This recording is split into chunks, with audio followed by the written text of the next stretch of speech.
सुभाषपा ने आजम खान को ऑफर दिया है। बलिया में राष्ट्रीय महासचिव अरविंद राजभर ने कहा, यूपी को आजम खान जैसे जन नेता की आवश्यकता है। पिताजी के ठीक होते ही हम रामपुर जाकर मिलेंगे। अगर वे हमारी पार्टी में आना चाहें तो उन्हें बहुत सम्मान मिलेगा। ऐसे नेताओं का बायकॉट नहीं करना चाहिए। आगे उन्होंने कहा, जब आजम जेल में थे तब अखिलेश यादव को कोई चिंता नहीं थी। जेल से बाहर आने के बाद उनके घर जाना केवल दिखावा था।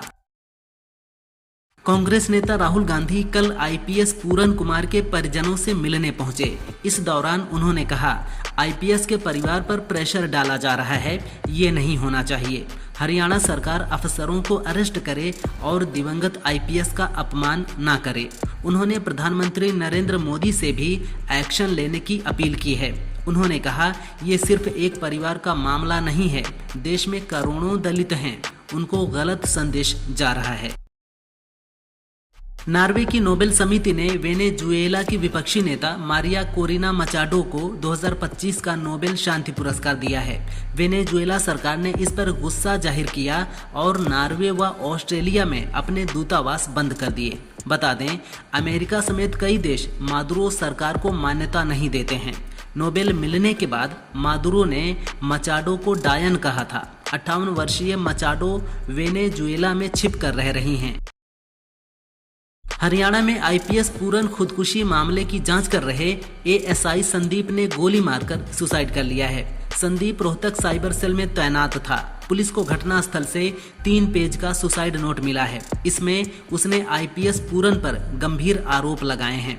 एएसआई ने लिखा है कि वाई पूरन कुमार भ्रष्टाचार में लिप्त थे और जातिवाद का सहारा लेकर सिस्टम को हाईजैक कर रहे थे। मैंने भ्रष्ट सिस्टम के खिलाफ शहादत दी है। सपा नेता आजम खान ने सरकार की ओर से दी गई वाई कैटेगरी सुरक्षा लेने से इनकार कर दिया है। उन्होंने कहा कि जब तक लिखित आदेश नहीं मिलेगा तब तक वह सुरक्षा स्वीकार नहीं करेंगे। आजम ने कहा कि उन्हें सुरक्षा दिए जाने की कोई आधिकारिक जानकारी या दस्तावेज नहीं मिला है। जब एक बार के विधायक को केंद्र सरकार के कमांडो मिल सकते हैं तो मुझे केवल वाई श्रेणी सुरक्षा क्यों दी गई है।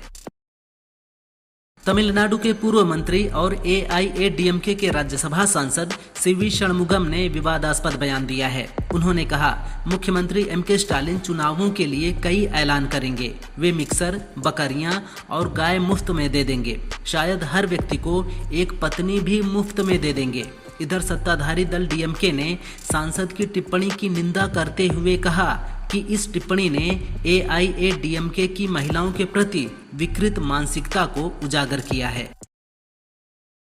मशहूर लोक गायिका मैथिली ठाकुर भाजपा में शामिल हो गई हैं। पार्टी उन्हें अलीनगर सीट से उम्मीदवार बना सकती है। इससे पहले चर्चा थी कि भाजपा उन्हें बेनीपट्टी सीट से चुनाव लड़ा सकती है, लेकिन पार्टी ने एक बार फिर मौजूदा विधायक विनोद नारायण झा को वहां से प्रत्याशी बनाया है। अब देखना होगा कि अलीनगर सीट से मैथिली चुनावी मैदान में उतरती हैं या नहीं। एनडीए में शामिल जीतन राम मांझी की पार्टी एचएएम ने बिहार विधानसभा चुनाव के लिए अपने 6 उम्मीदवारों की घोषणा कर दी है। दीपा कुमारी को इमामगंज से टिकट दिया गया है। दीपा कुमारी जीतन राम मांझी की बहू हैं। मांझी की समधन ज्योति देवी को बाराचट्टी से, रोमित को अतरी से, प्रफुल्ल कुमार मांझी को सिकंदरा से, अनिल कुमार को टिकारी से और ललन राम को कुटुंबा से उम्मीदवार बनाया गया है। बरेली हिंसा के मास्टरमाइंड मौलाना तौकीर रजा की मंगलवार को वीडियो कॉन्फ्रेंसिंग के जरिए कोर्ट में पेशी हुई। पेशी के बाद कोर्ट ने मौलाना तौकीर रजा की न्यायिक हिरासत को 14 दिन और बढ़ा दिया है। साथ ही अन्य आरोपियों की भी कस्टडी बढ़ा दी गई है। अब अगली पेशी 28 अक्टूबर को निर्धारित की गई है। कोतवाली थाने में दर्ज सभी मुकदमों के अन्य आरोपियों की भी हिरासत बढ़ा दी गई है। मध्य प्रदेश में कोल्ड ड्रिप कफ सिरप से बच्चों की मौत के मामले में बड़ा खुलासा हुआ है। गिरफ्तार बाल रोग विशेषज्ञ डॉक्टर प्रवीण सोनी को सिरप लिखने पर 10% कमीशन मिलता था। उन्हें इसके खतरनाक प्रभावों की जानकारी थी, फिर भी उन्होंने दवा दी। कोर्ट ने उनकी जमानत याचिका खारिज कर दी है।